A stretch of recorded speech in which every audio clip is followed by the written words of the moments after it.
Street, who are an events band and production company, and we're here to talk to you today about our fun and failures on our journey from being scared to doing it anyway. And today we have a fantastic guest for you. She's an artist, she's got loads of knowledge, she's got loads of practical tips for creatives, which we really enjoyed listening to. So Andrea Jenkins, and we have been so privileged to be able to go to many of her art exhibitions as she is local here, and we can't wait for you to listen to her. Enjoy. So exciting to have you here. Well, it's lovely to be here and to see you two again, because we've done quite a few things together, haven't we, over the years? Have, yes. We've been in various plays and things, which is exciting. Yeah, that's how we met, really, isn't it? Oh, yes. Yeah, because Andrea is a Shaftesbury, what do you call it? I'm not a local, really. No, but you are like we are. I've been here as long as you have. How long have you been in Shaftesbury? Nearly 30 years. Yeah, so you are winning. Oh, am I? Yes. But that's because I'm older than you. I'm going to win all the way. So also, you're not Shaftesbury, Andrea has been a really excellent member of our Dare to Do group and face group, and also just very kind of engaging with our podcast, which we like. Yes. Yes, we always look forward to a comment, or in the Dare to Do group, you post something and it's like, oh, it is being used. Yes, thank you, Andrea. Sorry. So tell us about yourself. Tell us about what your art is and what you do and what medium you work with. Start with that. Okay, well, I'm a visual artist, and that is absolutely my passion. So although I love all the arts, the performing arts and everything, the thing that takes me to my happy place, that I want to do more than anything else, is paint or draw or make things. And my work currently is very bold, bright abstracts, and they're quite geometric. They're not all huge. Some of them are big and some are quite domestic friendly, I think you'd call it that. You could put them in a small cottage. Yes. But they're very, very intensely brightly coloured, and I've been doing that since we were locked up in COVID. Right, okay. And that was because I needed to cheer myself up. Mm-hmm. So living on my own with my dog and occasionally seeing my son, I was kind of, I really need to, do something that exhilarates me. And just working with these really bright colours, I find is just gives me a high. Yeah. And connects with me with music as well, so that I'll be looking at certain combinations of colours and certain compositions and what's the word? Oh, I've lost the word. And make one up. I'll make one up. Make one up, because I know. What's that word means? Juxtaposition. I know juxtaposition. And juxtapositions of shapes, and I'll suddenly think, oh gosh, yes, that's a samba. Oh, it's a tango. Oh yes, and then I'll go and find some music that goes with it, and I'll be while I'm painting, I'm kind of jiggling along, and it makes me really happy. Yeah. Well, we came to see the last exhibition at the gallery, and once you had sort of explained the dance behind the paintings, you'd absolutely see it in a different light as well. Yes, yeah. And then again, you're like, da, da, da, da, oh yeah, okay. Because one of yours was reflective of La Bamba, wasn't it? It was La Bamba. La Bamba. La Bamba. Because we were going to do our own interpretation of La Bamba for you. Oh, I wish you would. Well, maybe we still will, but what happened was we had the good idea and then we didn't do it. I think actually you could choreograph it with my painting, because the shapes in the painting would suggest certain moves. I mean, and you with your near dance, it would be perfect. Yeah. In fact, dancing to paintings is a really good thing. Maybe you need to collaborate and have some kind of performance art thing at the next Fringe or something. That sounds like a very good idea. That's brilliant. Be better than Gilbert and George. Do you know about Gilbert and George? No. Oh gosh, they were two kind of performance artists in the 70s and 80s, and they were very deadpan, and they would produce, they would stand in certain places, dressed strangely, often in front of somewhere significant, and there might be a bit of text and photographs would be taken or a video. And then they started putting themselves into stained glass windows and things like that. But they looked very ordinary. They kind of looked like Morecambe and Wise a bit. They're still alive, I'm sure. But yeah, they were part of that kind of revolution that art isn't just painting. Right. And so, yes, performance art, interesting. We could go with that. Yeah. We could do that. It's a new project for Yep. the list. Put it on the list. Put it on the list. So have you always created, and when did it become, well, obviously in COVID, that's kind of what pushed you forward to doing that specific sort of project. Before that, were you kind of exhibiting, or were you? Oh yes, I mean I was at art college in Edinburgh, and right from there, and that was in the 70s, so right from there onwards I've been exhibiting my work. Mm-hmm. There was a spell, well, a couple of spells. One when I had the greatest adventure of my life. Well, no, second greatest, I'd have to say. Second greatest adventure of my life, which is when I went off sailing, and so I didn't have exhibition opportunities at that time. But I did do paintings for other sailors of their boats as a kind of commission basis to help pay our way. So that was I went off sailing, went across the Atlantic, and lived in the Caribbean for 3 years. Very nice. And I think that has had an impact on my love of Latin dance and reggae and all of that kind of thing, and Cuban moves and because that was there all the time. When you're in the environment as well, and you're and a the bit people, of a local. and there's no because we were working there, we were charter skippers and working for a local company, and it was a fantastic experience. So apart from that, and then teaching obviously is totally immersive. Teaching art, which is what I did when I came back, is totally immersive, and you're just non-stop thinking about art. But my style originally was very realistic, almost super realist, and although looking back, I had a retrospective for my 70th birthday a couple of years ago, and looking at my work I'd done when I was at college, I had a couple of pieces I'd done as my degree show that I borrowed back from people, and you could see how I would become an abstract artist. Really?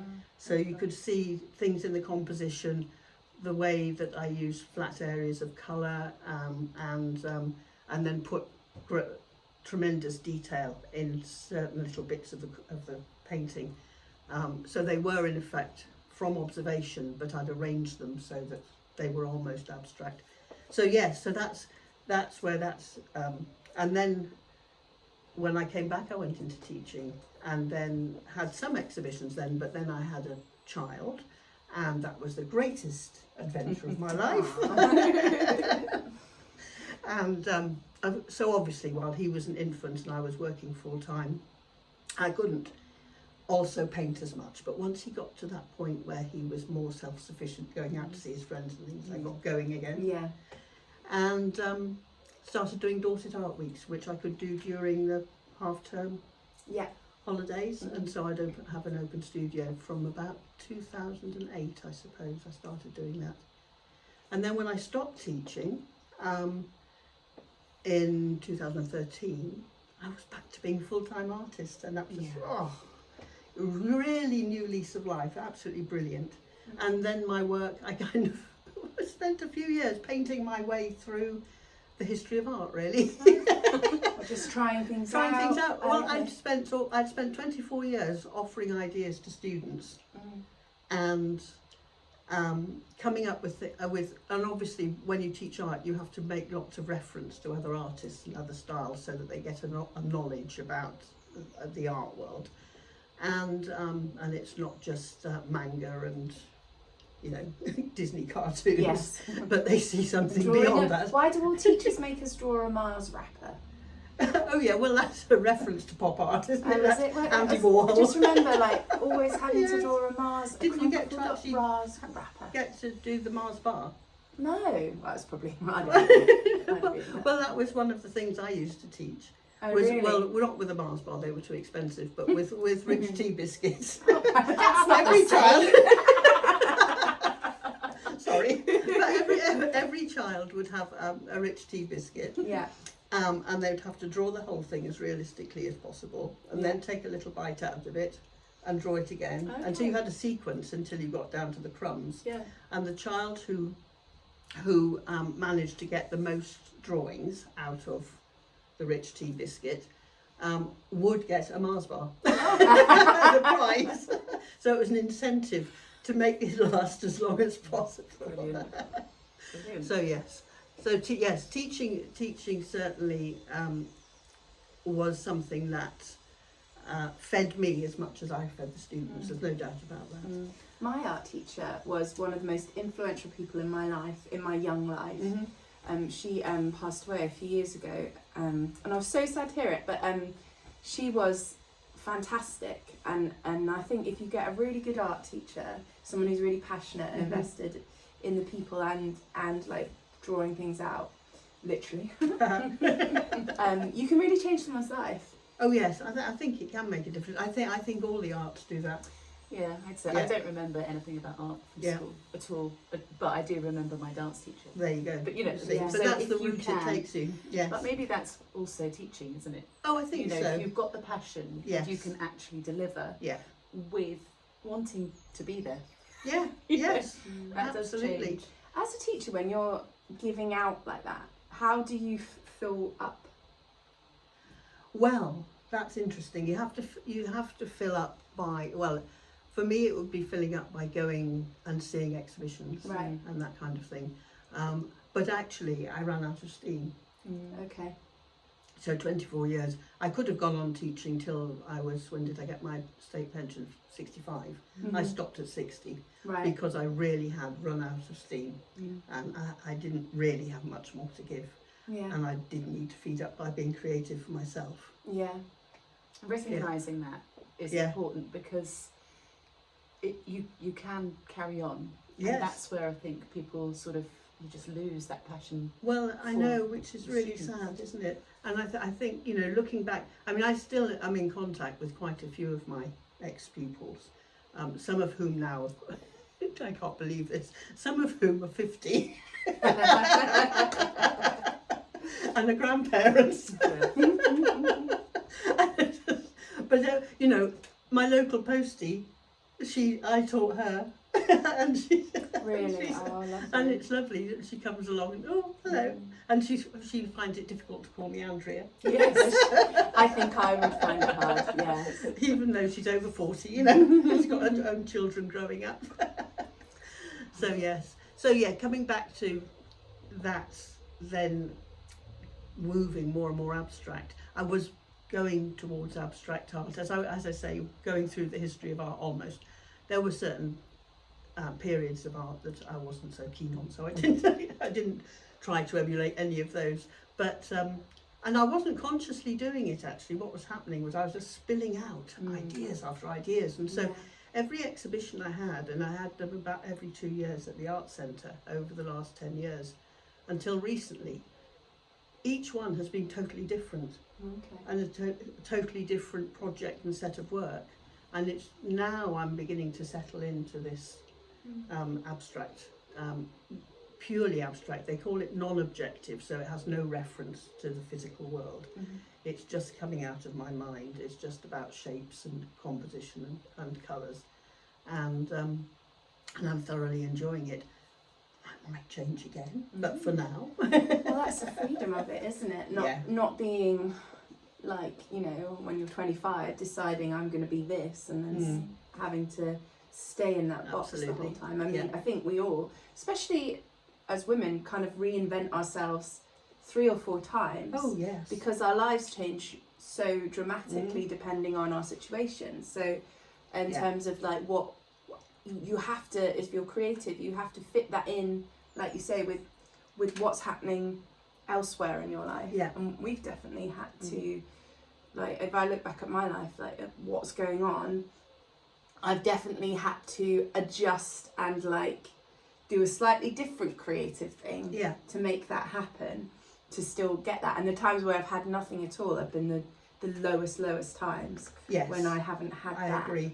But it can be very easy not to carry on with that creative, because you need to earn money and you need to look Mhm. after people, and so actually to put yourself back here. Yes. And we talk as women because, as we say, we are Women. I'm sure men also feel it in different ways as well. So, but I always think it's really brave for anyone who is following a creative path and trusting that as well. And we quite often talk about imposter syndrome as well. And you might not, 'cause, you know, if you've got a clear vision. But do you ever have a little bit of that when you're going into a new style, or you've got something, or maybe not so much now, but can you remember that from before? Yes. I mean, now at my age, I feel I've got nothing to prove. That, you know, I'm going to do what I like, and the world can take it or leave it, basically. Thank goodness I don't have to rely on selling my paintings to make a living anymore, which I tried to do in my 20s and into my 30s, and it is really tough. And yes, so the imposter syndrome has been there in terms of, you know, you try and get your work into galleries, or you put them into open exhibitions, and I suppose 70% of the time you get rejected, and if you're lucky 30% of the time you might get accepted. And you have to not let that knockback affect your creativity or make you think, oh well, this is no good. It would be easy. I mean, there are artists have to make a decision at some point. If they want to make a living out of painting or whatever they do, they need to, and they want to be represented by art galleries, they need to accept that they will have to produce the work that sells over and over and over and over again. So as a painter, if you want to explore and be creative and experiment and take risks, you're not going to be represented by a gallery. A gallery wants, if you do landscapes in a certain style and a gallery takes them on and they sell, they want more. So if you suddenly decide, actually I want to become an abstract artist, or I want to try this out, or I want to have a go at that, you can't expect to make money out of doing that, or make a living from that. And the reason I went into teaching, the main reason, was that I didn't want to do that. I mean, the other side was I felt ready to offer something to kids. I'd resisted teaching for a long time because both my parents were in education, and it was like, oh, I'm not going to do that. Yeah, quite.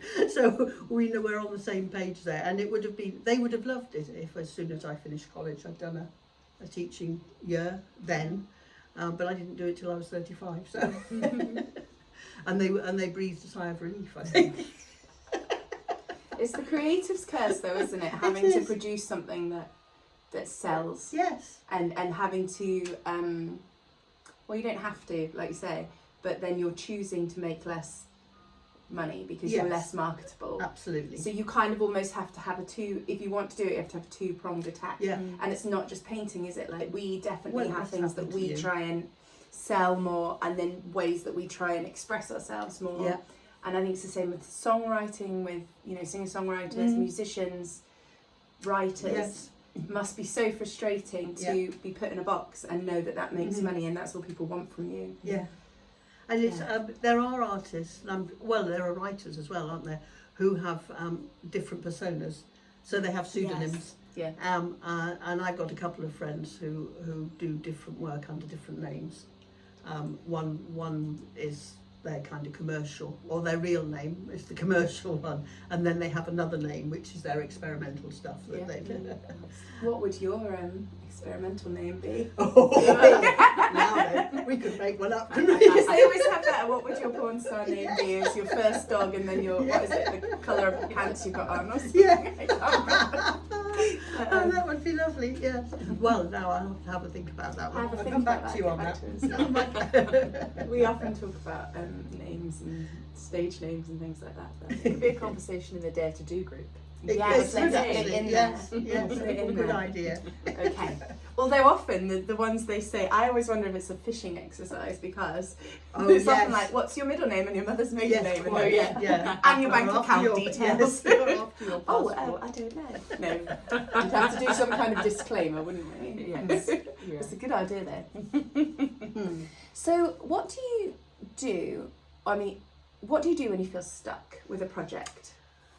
Oh, generally, at that point, actually, the stuck bit is quite often when I've finished a project, Okay. rather than being in the middle of it. Although there are times when, if I get stuck with an actual painting, I will literally sleep on it. But What, sleep on not it? on it. No, but I mean, my studio is, as you know, in my house. It used to be the living room, and it's the biggest and best room in the house, and so it became my studio when I stopped teaching, and I ripped out all the carpets and put the furniture in the tiny little snug, and I walk through it all the time. Okay. So I will stop for a while if something's going wrong, and I'm not sure about it, and obviously I see it every time I walk past. Mm-hmm. And I come downstairs in the morning and there it is, and I've thought about it in the night. And I mean, I'd say half of art is that thinking about it, of creating and making things. And then I will decide, is it a goer? Do I paint over the bit that's not working? Or do I say, actually, no, this is going to be rubbish, and Yeah. chuck it out and go again with something else? Does that happen often? No. No.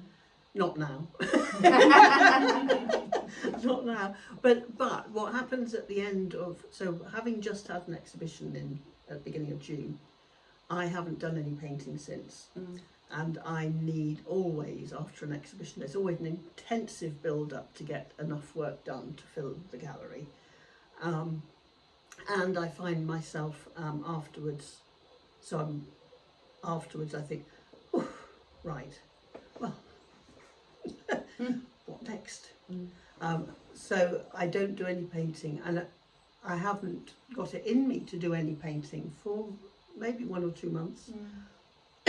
Come September, I'll be off again, and I don't know what with yet. So it's a kind of lying fallow. It's a bit as though, it's like the equivalent to the winter months when nothing's growing, but it's actually doing its thing under the ground.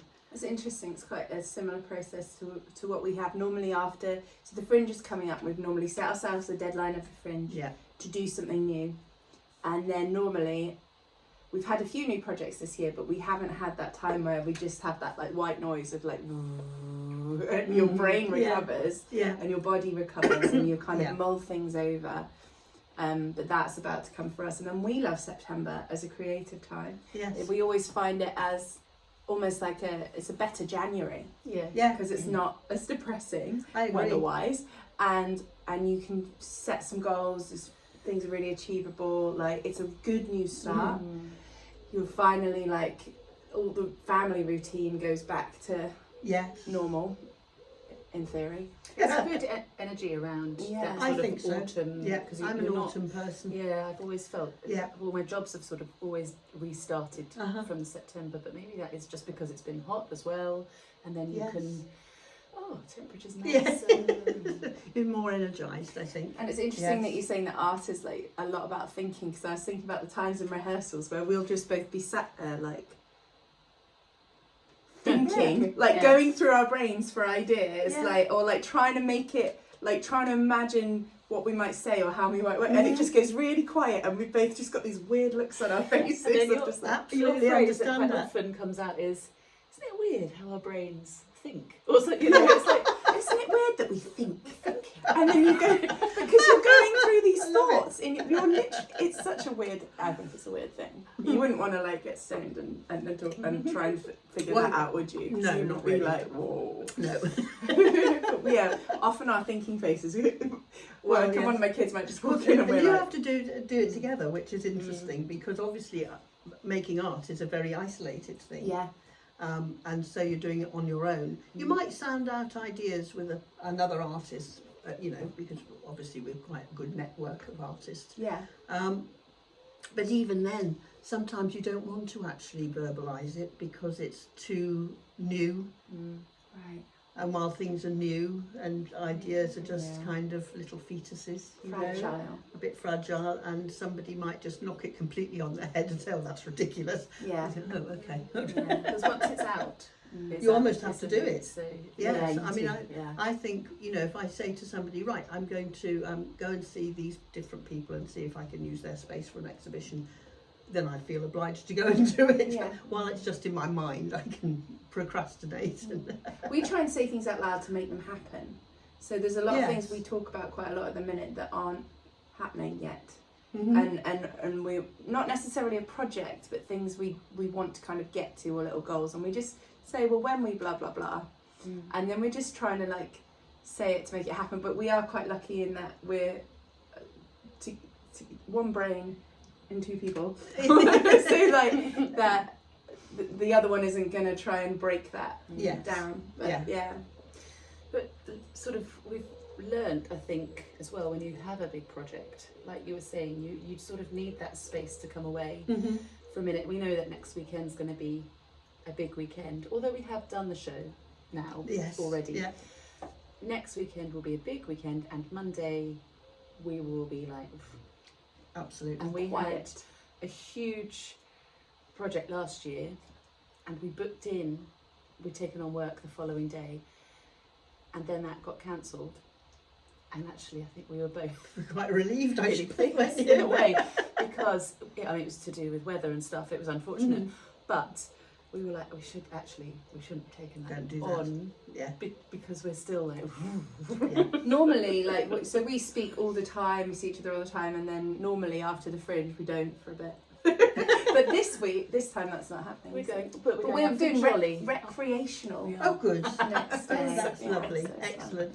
Just talking about being isolated and it being quite isolating as an artist, and we've talked a few times on the podcast about finding your tribe and about being around people who can hold you accountable and inspire you.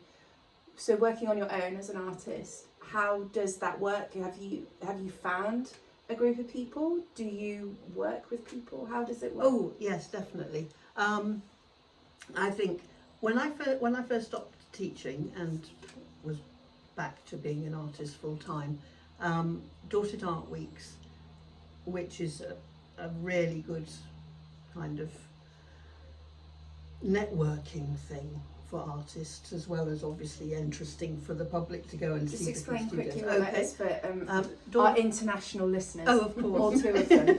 Yes. Dorset Art Weeks is a very large event that happens every other year, and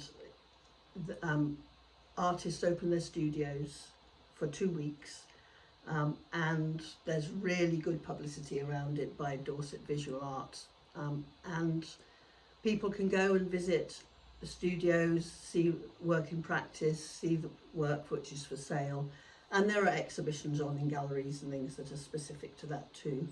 And it's very successful. They're all over the country. In fact, they're probably all over the world. But certainly, there's Hampshire Art Weeks and there's Somerset and all of those. But so Dorset's a really big one. And it's something that I've been involved in since I stopped teaching. And when I first got involved, there was a Facebook page set up by one of the artists, which was specifically a group for the artists who are sitting at home waiting for visitors, sitting in their studios. And what would happen would be somebody would say, I've just had visitors from so-and-so, and they would be it would be a studio down the road from me. I've sent them up to you, Andrea. And so it was like this, oh right, okay, I won't make my lunch yet. That's lovely. And so that group grew and grew out of 2014 it started really. It grew, and we began to get together for meetups and have coffees together and things in different parts of the county, and so we would organise those, and that led to people then talking together, or we could have an exhibition together, that our work would look good together, you know, and all of that networking. So that is the tribe, that's the network. Yeah. The group has got huge. I mean, I don't know how many, over 2,000 members now. Wow. So obviously the meetups aren't so practical in the sense of, but nobody, you know, everybody can't go to all of them, and I don't know if anyone's organising them. I used to be on the admin of this page, and so was involved in actually suggesting places and organising and getting in touch with cafes and saying, can you take 30 people, you know, for coffee and probably lunch, and that kind of thing. But I stepped back from that because I got involved in other projects, and so there's that. There's also so then that group becomes you really find the people that you get on with well, and so in a sense the ones who are most important, it reduces to a small number, but those have more substance to the general networking, and so I have, you know, a couple, or more than a couple of close friends who are other artists, and we've organised things like we used to organise art fairs in the town hall, which were once a month, and we invited artists to come and show, and so we could have up to 16 artists with a little space each to show their work. They went really well until COVID, and so we'd done them for 2 years before that, and they were going really, really well, very popular. Lot of organisation, a huge amount of admin, but it was worth it. And then after COVID we tried to revive it, and first of all, quite a few of the artists were reluctant to come back into that setting initially, so we weren't able to get enough artists to pay the rent for the town hall, and also the public weren't so keen at the time because it was too soon afterwards.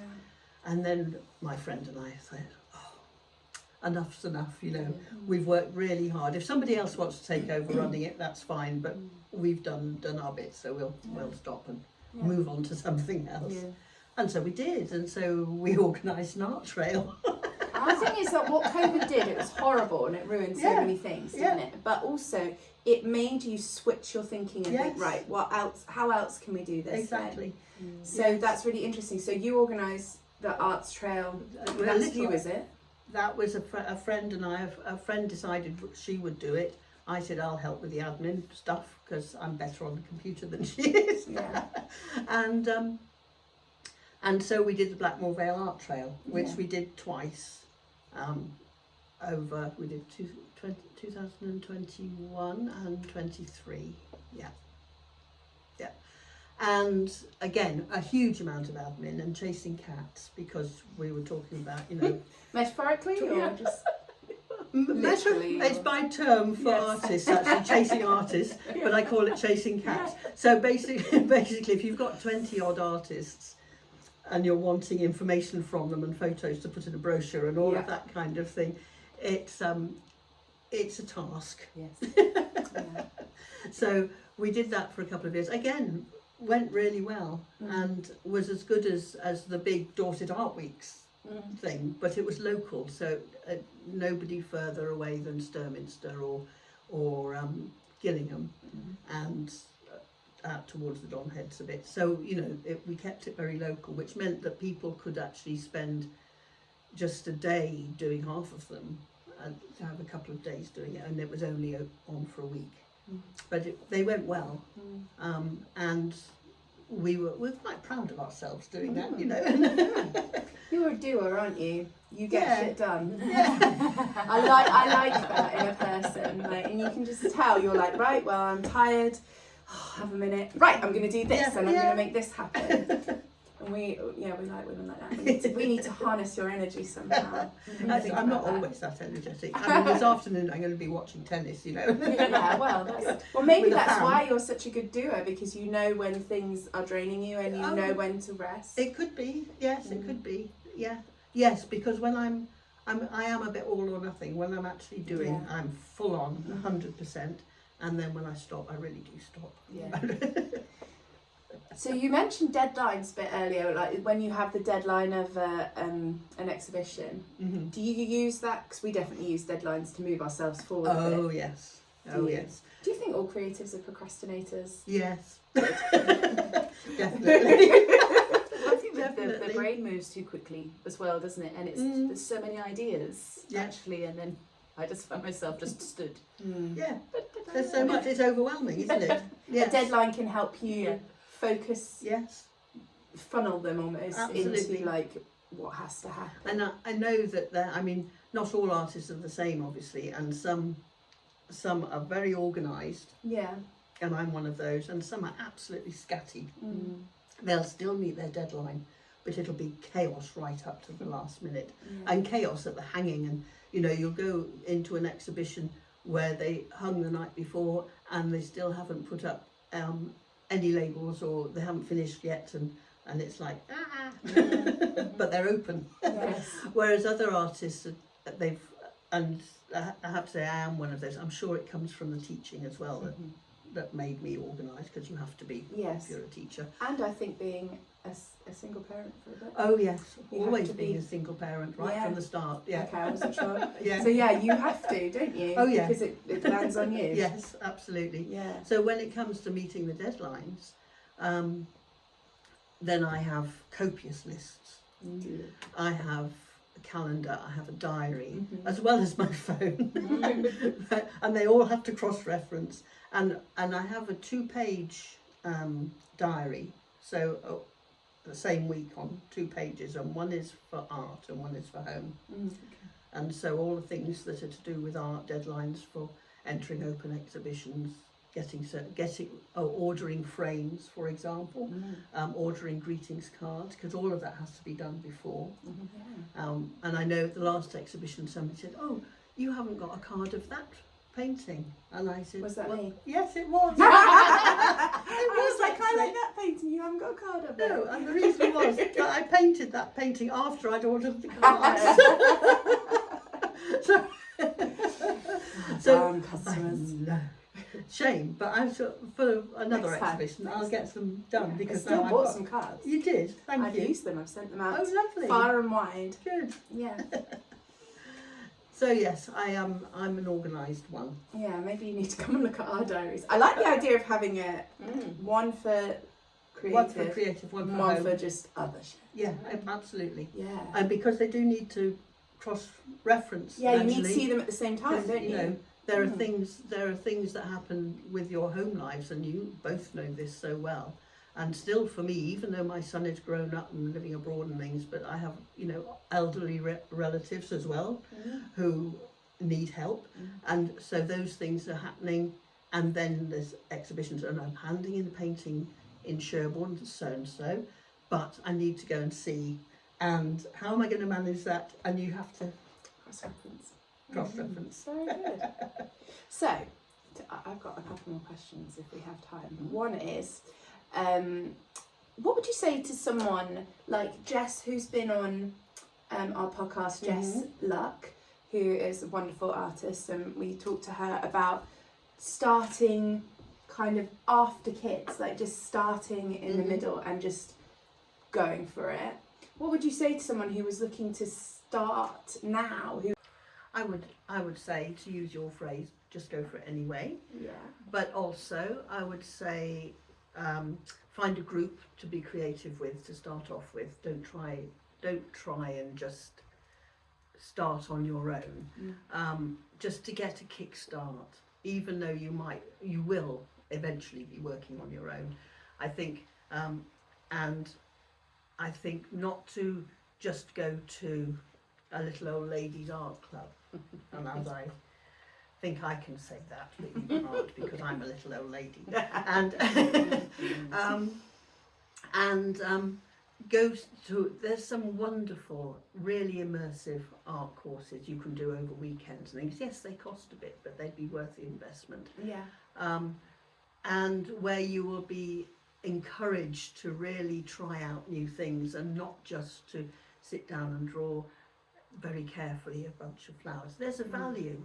There's a value in doing really close observational recording, because it's very good for your mind and it's very good for your fine motor skills. But if you want to be truly creative, you need to be prepared to take risks and break out, and to do that on your own is really difficult. So to go to one of those, there's several in St Ives down in Cornwall. It's a Newlyn School of Art, it's just brilliant.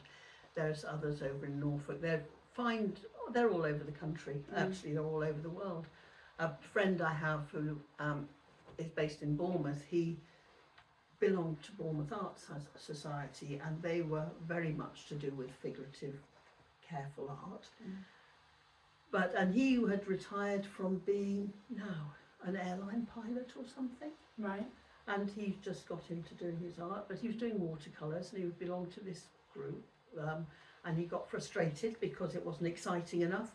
He discovered a course in the States, and he went over to the States on a 2-week holiday, which was an abstract watercolour course. And his work now is stunning, and it is very exciting, and the techniques he learnt and the whole approach to making art, he would never have got there if he'd stayed in Bournemouth. But taking that risk, going out and finding his tribe has made a huge difference. And they're throwing yourself into the deep end. Absolutely. And an injection of new creativity as well. It's fresh, isn't it? Exactly. And I would say to anybody who hasn't done any painting or any making, visual creation since they went to school, that's a really good thing to do.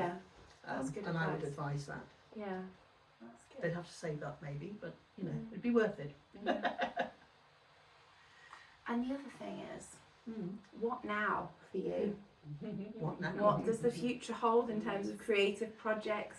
Have you got anything you're excited to try? Have you got any future projects coming up?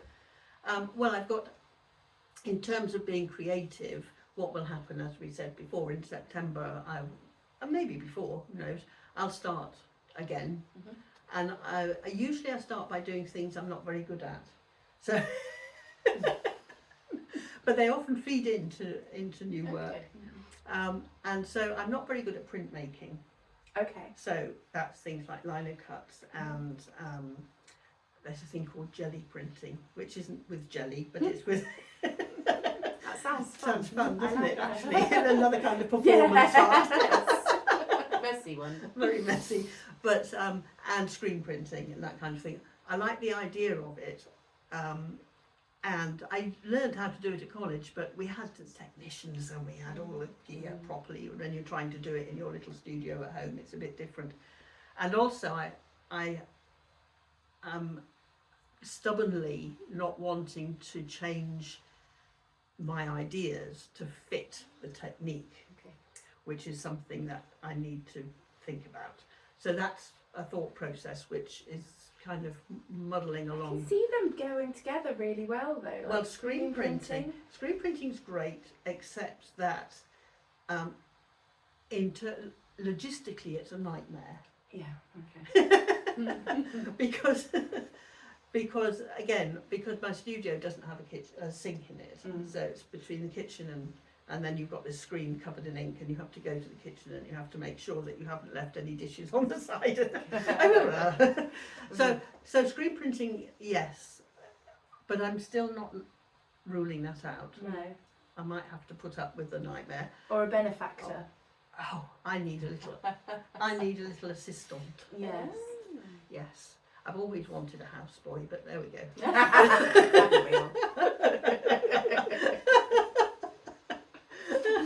Anyway, so yes, so those kind of different techniques. But what I'm thinking is, well, maybe though trying to make those techniques work means that I will actually develop my style slightly differently, and it'll just move on a little bit in a slightly different direction. We'll see. I've got no big exhibitions planned at the moment, but I'm entering. It's open exhibition season, which sounds like shooting season, doesn't it? Yes. And but it almost is actually. Because basically all the local art societies and some of the big ones, so Royal West of England in Bristol and the Bath Society of Artists, Bruton, Sherborne Arts, all of them during this period have their summer exhibitions, open exhibitions. So you can apply, you pay to enter, and you put in 2 or 3 paintings. And so the paintings that have been in the last exhibition are kind of being entered into those now, and some are being accepted and some are being rejected, and it depends who the judges are. And I set myself a budget because it costs, and I say, right, when I get to that amount of money, that's it. And all the ones where I'm rejected from, where you don't get your money back if you're rejected, are my kind of charitable donation to that particular art society. Right. And that's how I justify it. Yeah. And don't get upset about it, because you win some, you lose some, as they say. And then I've got I'm putting work into the pub in Poundbury, which is called the Duchess of Cornwall, big grand pub in the middle of Poundbury, and they put on little exhibitions on their mezzanine floor. So you have a limited amount of space, and also the size is limited. But I applied to do this, and so in October I've got 3 weeks of having my work there. And so that's basically putting my work out on tour. Yeah. I love that. I have a storage problem, and all artists get a storage problem.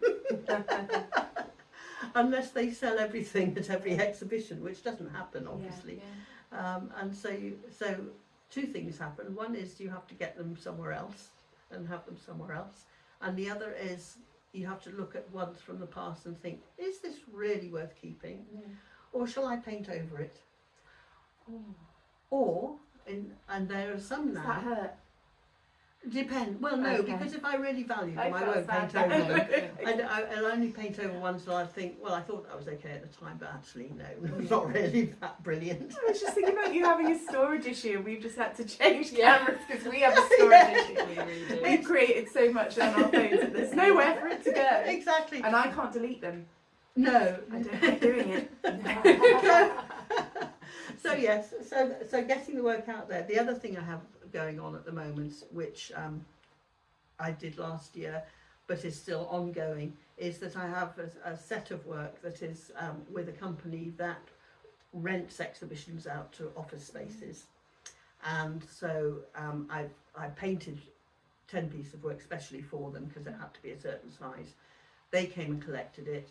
They take it to a big office space and they hang the work, and then it rotates every 2 months. It goes to a different offices, and so that's potential. It's kind of exposure, and the work's for sale. But I think when people are going in to see their accountants or seeing their lawyers about their next divorce, they're not really looking to buy a painting.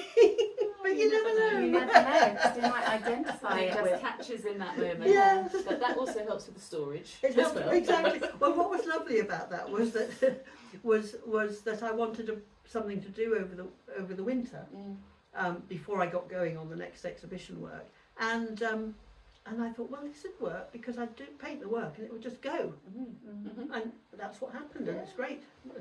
I saw you post about that in the Dare to Do group. Yeah. You said that you just thought, I'll apply for it. Yeah. And you did. And Oh, then I they was accepted amazed. you. They got in touch with me within a day, and That's so phone call the exciting. next day, and Of course they did. well, it doesn't always happen like that. Well, we will probably round this up because everyone's got storage issues again. But is there, obviously we've talked about midlife artists or whatever, but is there any advice you would say to your younger self going back? Is there any, I Within the creative sort of Yes. realm. I mean, Well, yes, there's loads of the other advice. I think when I look back at my 20s, I think I was incredibly idealistic. I'm not prepared to compromise at all. And I don't know if I would advise myself to change that. Maybe just to tweak it a little bit. But apart from that, to be honest, I wouldn't change anything. And I won't stop, because artists don't stop until they fall down. Until they can't do any more. No, and your head is full of ideas. Oh, yes. It's exciting. Can't wait to see what you do next. Well, we'll see. I don't know what it's going to be yet. we've got next year's Fringe project to start. Yes, Oh, well, our there's that. performance Yes. art, yes. Yes, I'm up for that. Can you imagine a big screen with one of my paintings on, and you leading a choreography with the public, Yeah, okay. whether it's La Bamba or a samba or, you know, or some tango moves or... Yeah. Yeah, there you go. Well, you heard it here first. Watch out. Thank you so much. It's been Thank lovely. you. It's been a A lovely real pleasure having Thank you you. for the coffee. So thank You you had to talk too so much, much didn't for you? listening to Andrea and her wonderful adventures. We have just gained so much knowledge and just so much from her experiences, and enjoyed talking to her. Yeah. I loved hearing about how her career has like ebbed and flowed over life depending on what else is happening, and how she's kind of approached it from different points depending on what else is going on in her life and how much she can give to it. And I love the fact that she says she's just going to keep going and going.